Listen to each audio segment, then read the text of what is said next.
ભાવનગરની મહુવા યાર્ડના ચેરમેનની કેન્દ્ર સરકારને રજૂઆત। ટેકાના ભાવે કપાસની ખરીદીની મર્યાદા વધારવા માંગણી।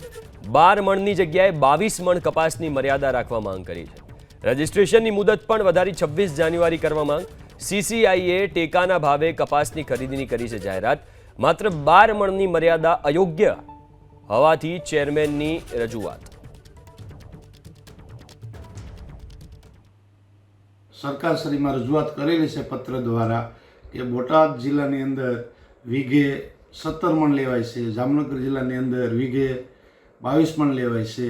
તો ભાવનગર જિલ્લાની અંદર પણ થોડો ઘણો વધારો થાય તો ખેડૂતોને ખુલ્લી માર્કેટમાં ન વેચવું પડે અને સારા જે આ સરકારના 1612 રૂપિયા ભાવ આવે છે તો એમાં એનો સમાવેશ થઈ જાય અને જે રજિસ્ટ્રેશનની છેલ્લી તારીખ 31 ડિસેમ્બર છે તો એમાં પણ 5-10 દિવસનો વધારો થાય તો કોઈ ખેડૂત બાકી ન રહી જાય એવી સરકારશ્રીને રજૂઆત કરેલી છે। તો એ સરકારશ્રી રજૂઆતને ધ્યાનમાં લે એવી મારો આગ્રહ છે।